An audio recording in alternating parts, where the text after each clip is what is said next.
Have you ever witnessed a person being put up for sale not as a wife, not as a servant, but as if they were nothing more than a slab of meat? It sounds like a nightmare. Yet on the rugged American frontier, such a thing once happened in broad daylight. And at the center of this brutal spectacle stood Kaya Redrock, a towering Apache woman, shackled and branded, waiting for men to decide her fate as though she were livestock. Before we dive deeper into this shocking story, don't forget to like this video and tell us in the comments where you're watching from. Every bit of support helps bring forgotten stories like this back to life. And I promise, if you stay until the end, you won't just witness cruelty, you'll see how fate, in the hands of one unexpected man, turned against the odds. Autumn, 1882. The sky above Drywell. Trading Post was pale and brittle. Dust rode the wind across the yard. Wagons creaked in a row. Mules stomped and snorted. Men leaned on the stockyard rails, waiting for anything to break the boredom.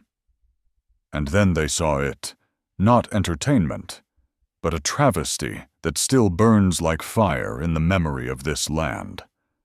Kaya Redrock was dragged forward, chained between two rusted iron posts. Shackles had chewed her wrists raw. On her left shoulder, a scarred red X glared like an open wound, branding her not as a person, but as merchandise. She was taller than most men in the yard, her shoulders broad, her figure strong and full. Her deerskin dress was ripped from transport, exposing her legs and chest, torn high and low in ways that invited mockery more than pity.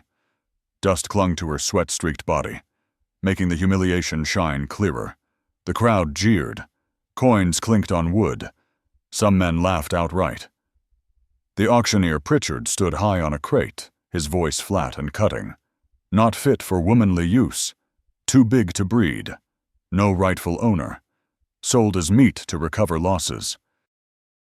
Every word struck like a knife. He didn't call her a woman. He didn't call her human. He called her meat. Butchers with stained aprons measured her with their eyes, already counting cuts as though she were a carcass strung in the sun. If you had been there, standing behind that fence, you would have seen Kaya's eyes dark, unblinking. She did not beg.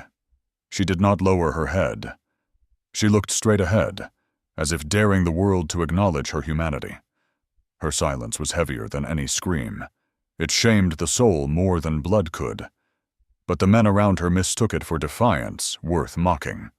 One spat into the dirt, another snickered, imagining the sound of a cleaver splitting her spine.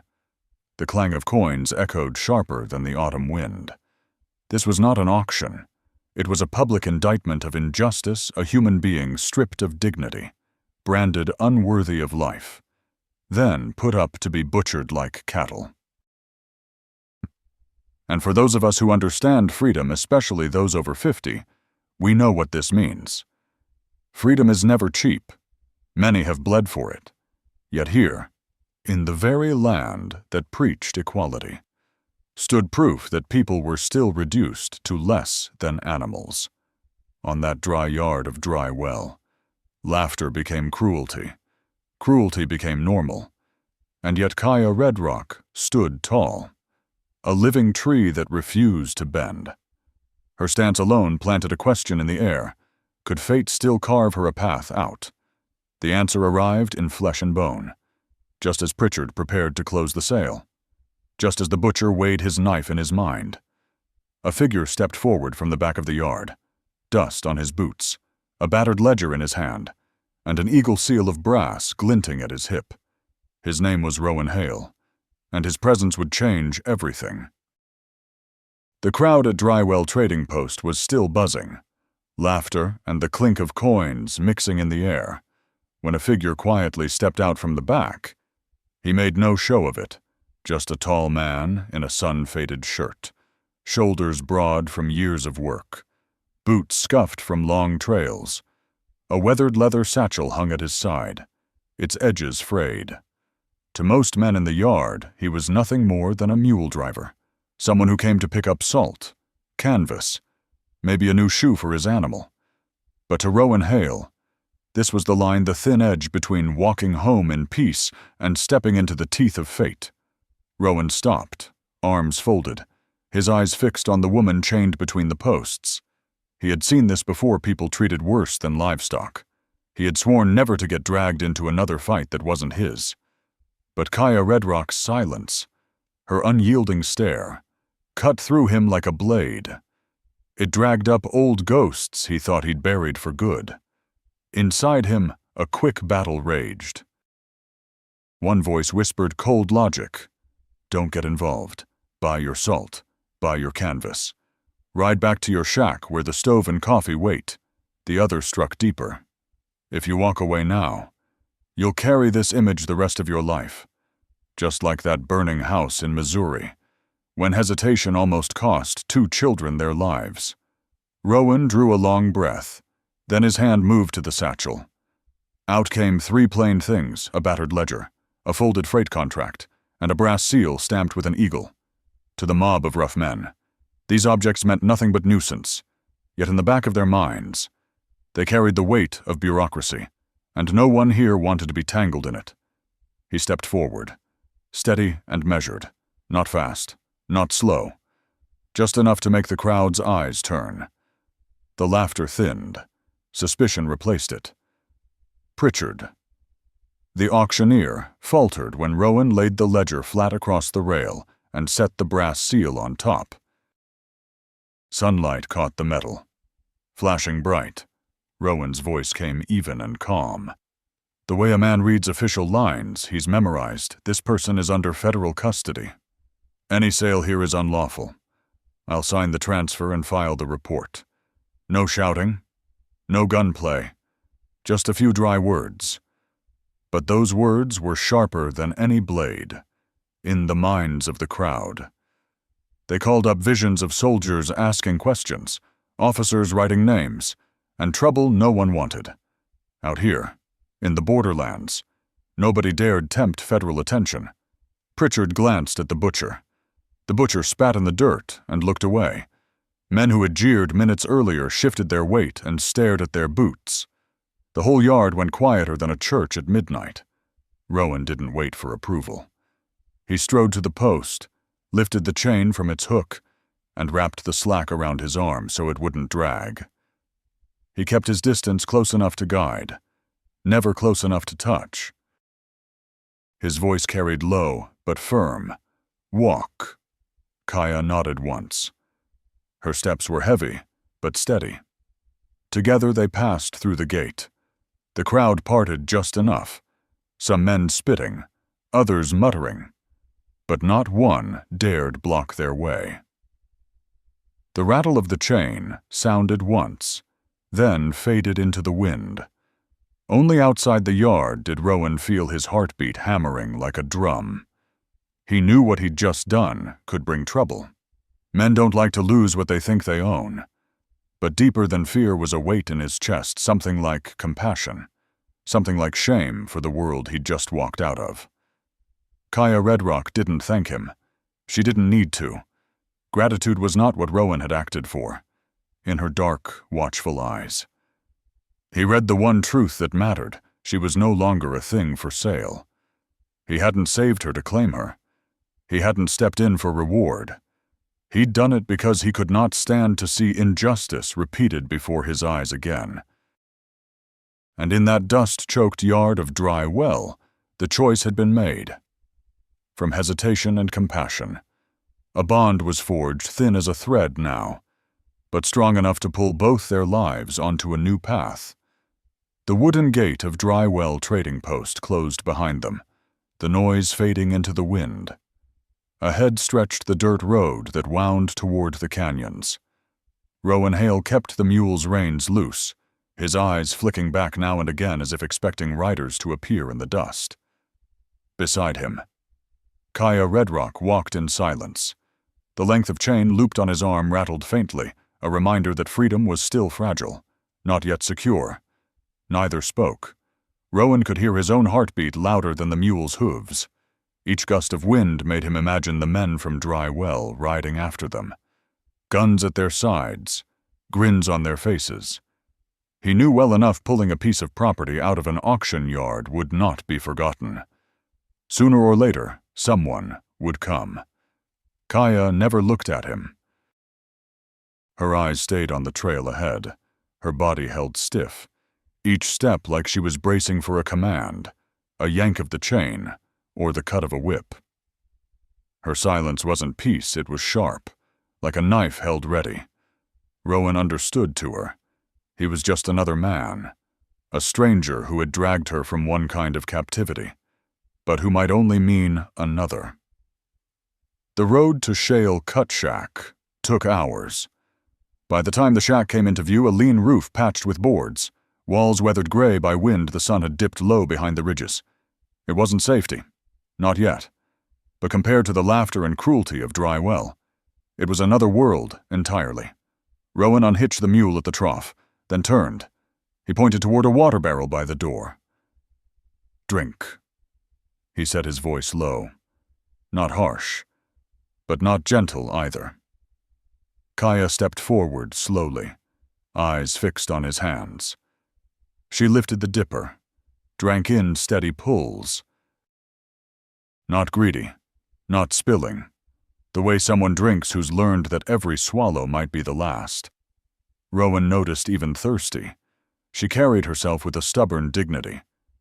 Inside, he struck a match, coaxed a fire into the stove. The glow threw light across cracked boards. He dropped beans and salt pork into a pot. The smell filled the room. He heard her breathing deepen, but she stayed near the door, her back against the wall, as if ready to bolt. He set a tin bowl in front of her. "Eat," Rowan said. Kaya ate slowly, one spoonful at a time. Not like the starvin', not careless, but controlled, as if she expected punishment if she took too much. Rowan felt both sorrow and caution rise in him. Trust was not hers to give, not tonight. Survival was the only thing she trusted. When she finished, Rowan set a basin of warm water and a folded cloth on the table, with a small jar of bear grease beside it. "Your shoulder," he said, "needs cleaning." Then he turned back to the stove, keeping his hands busy. For a long moment she stared at his back. Then she drew the torn dress strap down, revealing the red, swollen X burned into her skin. She dipped the cloth, pressed it to the wound. Her jaw clenched, breath hissing once between her teeth, but no sound of weakness followed. Rowan watched from the corner of his eye. The sight of it burned in him, but he kept his face plain. The room filled with silence heavier than words. He could hear water drip, hear her steady breath, feel the weight of mistrust thick between them. She was tending the wound herself.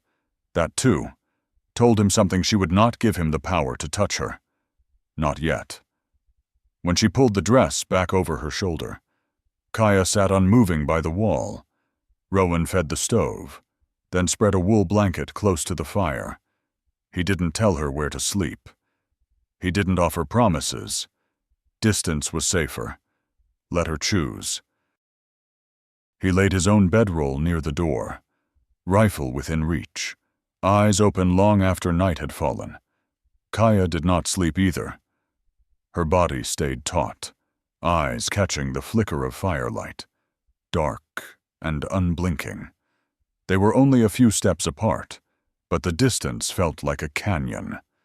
And so their first night at Shale Cut Shack passed not as companions, not as strangers either, but as two survivors forced under the same roof. Suspicion hung in the air, stretched taut as wire. Whether it would snap or slowly bend into something else was a question only the coming days could answer. Morning at Shale Cut Shack began with the murmur of wind slipping through the cracks in the plank walls and the faint smell of smoke from the stove. Rowan Hale was already on his feet, tending to the small pile of wood left from the night before. He knew this rhythm well. Rise early. Stir the fire. Heat water. Check the mule outside. But this morning carried something new. a pair of dark eyes watching him. Not the hard, knife-edge suspicion of the night before, but a slower, measuring look, like someone testing the weight of a truth they hadn't yet decided to believe. Kaya Redrock sat near the wall, a blanket loose around her shoulders, black hair falling across her cheek. She watched in silence as Rowan worked with the coffee pot and cornmeal sack. Then, without a word, she rose, stepped to the stove, and picked up the ladle. She stirred the bubbling mush as though it were her duty all along. Rowan hesitated for half a breath, but said nothing. He simply shifted aside. Making room. It was the first step, small, fragile, but real toward something like sharing. After breakfast, Rowan carried his axe out into the yard. Kaya followed. He thought she would only watch, keeping her distance. Instead, she lifted the spare axe leaning against the wall, set a log on the block, and swung. The first strike bit clean through, splitting the wood with a crack like gunfire. Rowan's brow lifted, but he gave no praise, no correction. He only nodded once. Then he swung his own axe, side by side. They worked, their blows falling in an unspoken rhythm. The noon sun glared down, sweat running across their shoulders, soaking faded cloth. When they paused, they shared the dipper of water without comment, passing it back and forth.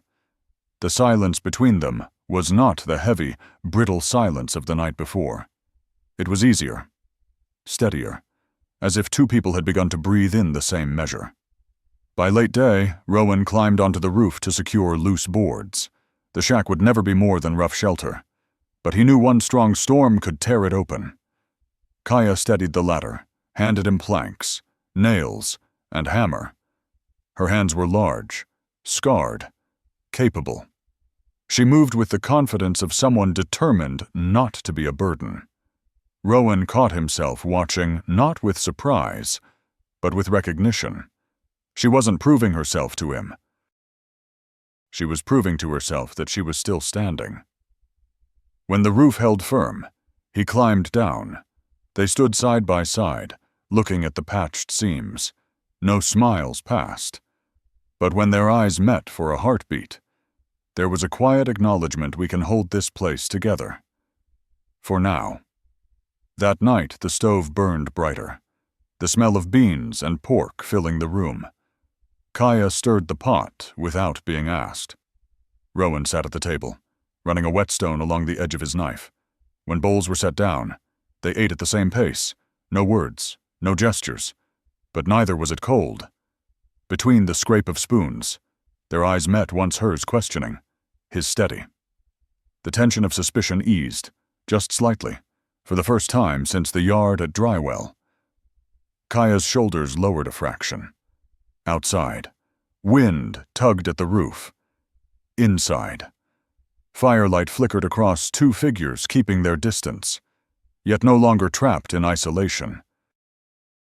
Rowan laid his bedroll by the door as always, rifle within reach. Kaya spread her blanket near the stove. Back to the wall. But this night, her eyes did not stay wide open. They drifted shut, only to lift once or twice toward the man who kept watch at the door.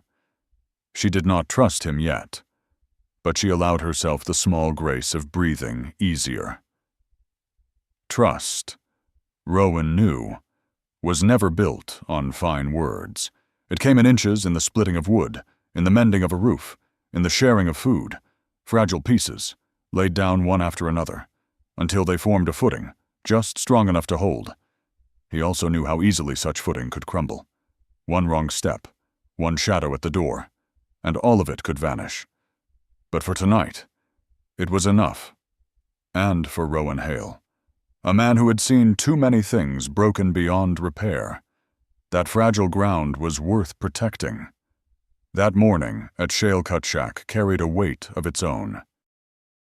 The sky was clear, but the wind carried the faint tang of smoke drifting from the ridges.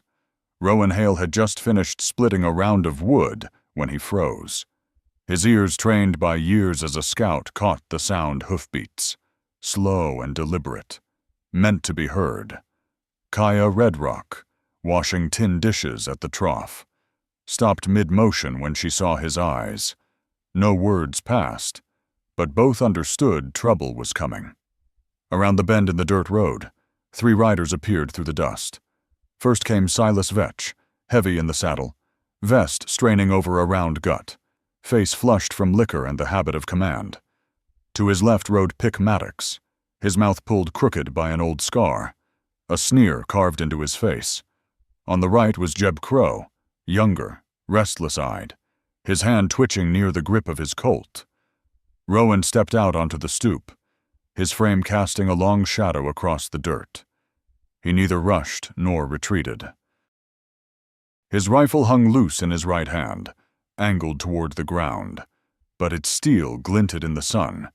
In his left he held the ledger and brass seal, harmless-looking things that had carried weight enough to turn a crowd at Dry Well.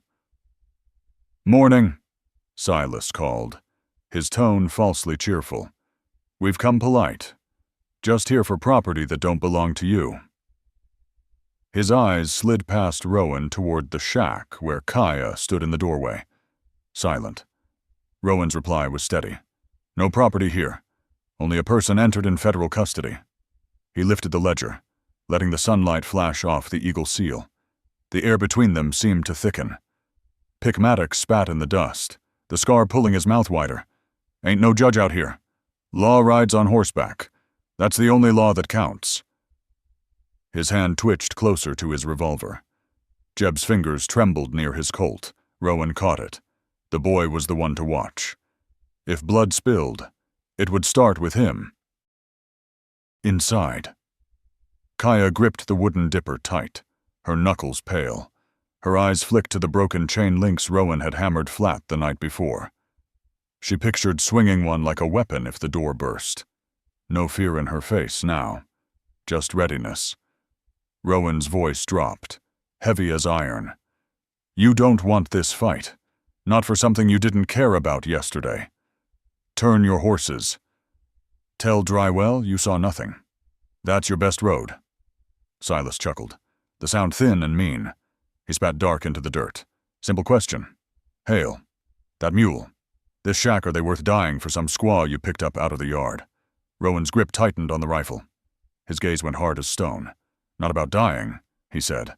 "But if you step 1 foot closer, I'll kill. Plain truth."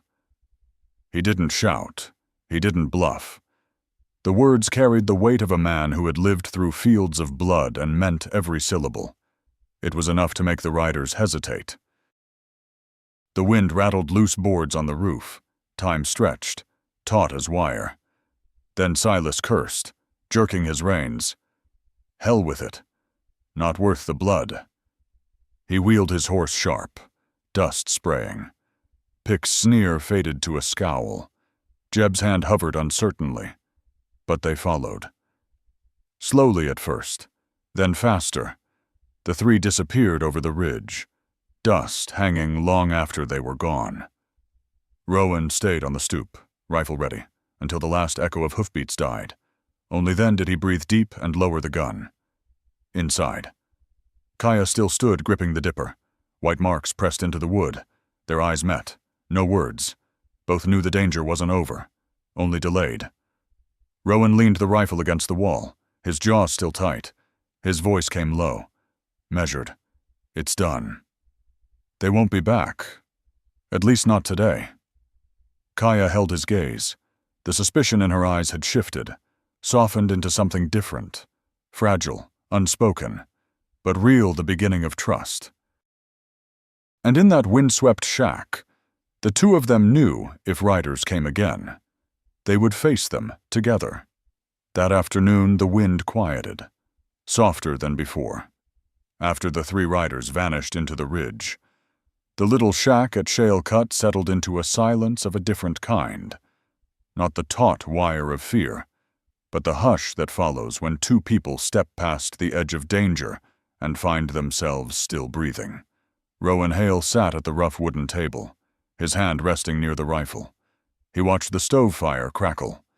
its heat pushing back the chill that lingered in his chest. Kaya Redrock sat across from him, back against the wall, her hands clutching the wooden dipper as if it were still a weapon. Only when her breath slowed did she finally set it down with a faint thud. Their eyes met. No suspicion, no panic, just a narrow bridge of quiet, where both were asking themselves, what are we to each other, huh? It was Kaya who broke the silence. Her voice was rough, strained, as if forced out after years of holding back. Why? Did you do it? Rowan lifted his head. He knew exactly what she meant. For a woman bought and sold like stock, the question carried more weight than iron. He drew a breath, then answered plain. Because I couldn't stand by and watch a person carved up like meat. That was all. No promises, no sermon, just a bare stone of truth. Yet that truth struck deeper than any fine words. Kaya fell still. She had heard too many lies dressed sweet, always followed by the lash or the chain. This was different. Her breath caught. Then her shoulders eased, just slightly. For the first time since dry well, she allowed herself the thought this man did not see her as property. Rowan bent his head back to the knife in his hands, drawing the whetstone down the blade. He kept his body busy, leaving her room. But from the corner of his eye he saw the shift, her fists unclenching, her gaze softening, the fight in her posture loosening by a fraction. That evening, they shared a simple meal of beans and salt pork. This time Kaya didn't sit apart in the shadows. She pulled her chair closer to the table, firelight painting her features. Rowan ate quietly, but something inside him softened too. When the bowls were cleared, Rowan laid more wood on the fire. Kaya moved then, taking a wool blanket, spreading it near the stove. He noticed the space she left between their sleeping places was smaller now. Not a canyon, just a few steps of floor. Before lying down, Kaya looked at him steadily and asked, low but sure, you don't want payment, do you? Rowan met her gaze.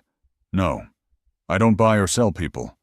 Here, under this roof you're free. The answer made her lips tremble, not in a smile, but as if the words themselves were strange on her ears. Freedom, even spoken plain, was something she had almost forgotten the shape of. That night the canyon winds rattled the boards, but inside the shack the air was gentler. Rowan still lay near the door, rifle close, but his body eased. Kaya curled in her blanket near the stove, and for once her eyes closed without a long vigil. Her breathing steadied into the rhythm of someone who believed, if only for tonight, that she might live till morning. Rowan stayed sitting for a time, watching her face in the fire glow. He knew how fragile trust could be, thin ice that cracked with the slightest weight. But because of that, it was precious. And in his chest stirred something he thought the war had burned out of him long ago, a quiet tenderness. The night ended with two people lying closer than before, the fire glowing red between them. Danger still waited beyond the ridges, but for now, they had found something that mattered more, the beginning of trust, and the faint spark of something deeper yet to come. The days that followed at Shale Cut Shack moved slow, yet not without meaning. The canyon wind was still dry and sharp, nights still bit cold, but inside the weathered cabin, something had begun to change. Rowan Hale was no longer just the man standing guard at the door. His rifle still hung on a wooden peg near the entrance, always ready should danger return, but it no longer felt like a threat or a warning. It stood instead as a silent promise, if trouble comes, I'll be the one to face it first. By day, they worked side by side. Rowan stripped away rotten boards from the roof while Kaya steadied the ladder, handing up planks they'd cut from the slope. Her hands were steady, her shoulders broad enough to hold a beam in place while Rowan hammered it down. They spoke little, their words replaced by the rhythm of nails driven and boards settling into place. In the afternoons, they stacked firewood. Rowan split the rounds. Kaya gathered and laid them in neat rows until the pile rose waist-high. Sweat streaked their backs, but their movements carried a quiet harmony. No commands, no bargains, just the unspoken will to prepare for the winter together. That woodpile, simple as it was, stood as proof this place was being readied to last. One day, while Rowan adjusted the door hinges, Kaya opened a small cloth pouch. From it she drew a few worn objects, a string of beads dulled with age, a piece of bone polished smooth, a strip of cloth frayed at the edges. She set them on the table, her gaze fixed on them, eyes shadowed with memory. Rowan stopped his work. He didn't ask. He didn't press. Instead, he took a few leftover boards, planed them smooth, and fixed them to the wall above the stove, shaping a narrow shelf. "When you want," he said quietly, "you can set them here." Kaya lifted her eyes.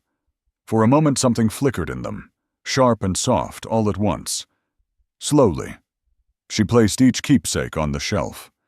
In that instant, the rough shack ceased to feel like just a stop along the trail.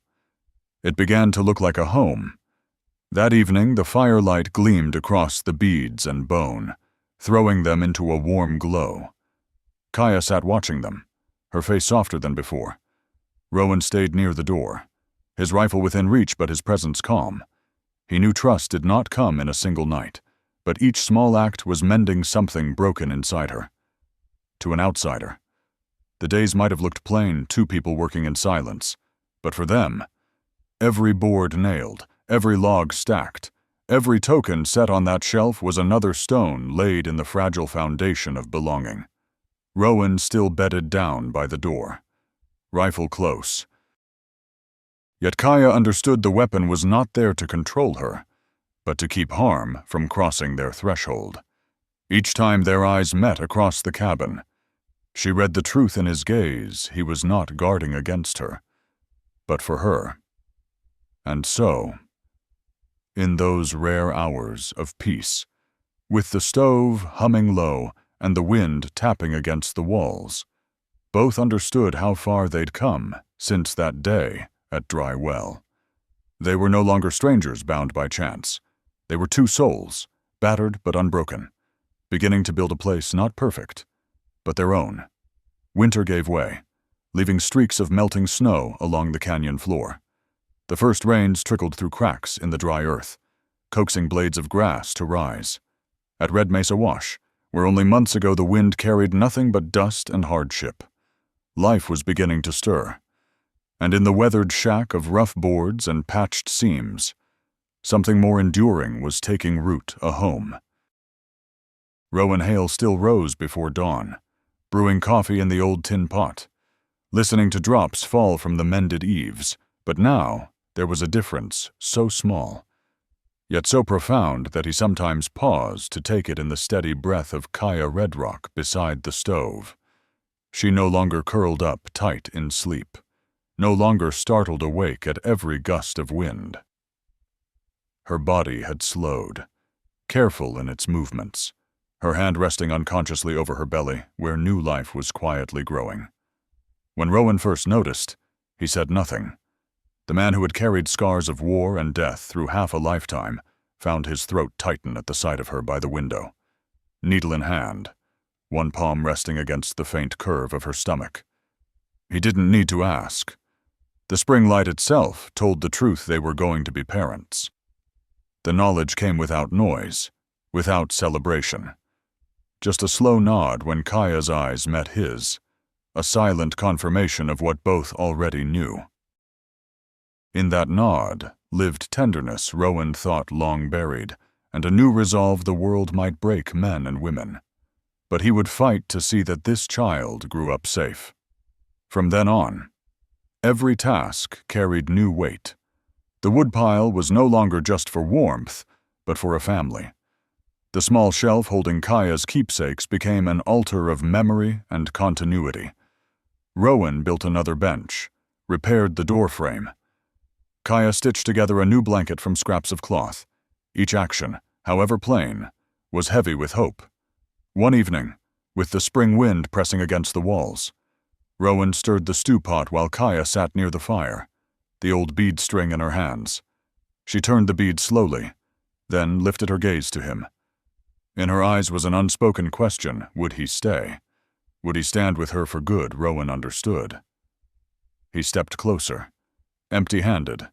No rifle, no symbols of authority, only his rough palm laid over hers. "We don't have a church," he said quietly. "No paper, no preacher. But right here, in this cabin, we can swear our own vow." Kaya's answer was a simple nod. She didn't need grand words. She had watched him prove himself plank by plank, day by day. They didn't need witnesses or law. They needed only each other. The fire in the stove became their altar. Rowan laid his hand over his heart, then over hers. Kaya mirrored him, her hand resting against his chest. And together they spoke plain words. "We stay. We keep. We face it together. In that bare cabin." Those words carried more power than any contract written miles away from that moment. They were no longer just two castaways pulled together by chance. They were a family, born in the harsh wind of Red Mesa Wash, where the desert tested every soul, yet gave strength to those willing to hold fast. Spring ripened. Rowan built a small pen for the mule, set posts for a fence, and began dreaming of planting corn. Kaya moved slower now, careful with each step, but her eyes shone when she saw green grass pushing up by the creek. Their future was still uncertain, but hope had taken root. The shack was no longer a stop along the trail. It was home. Friends. Perhaps you see now the journey Rowan Hale and Kaya Redrock have walked, from broken souls with nothing left but survival.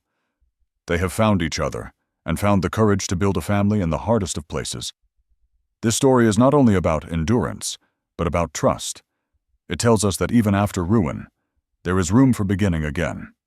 That even in barren ground, love and hope can be planted.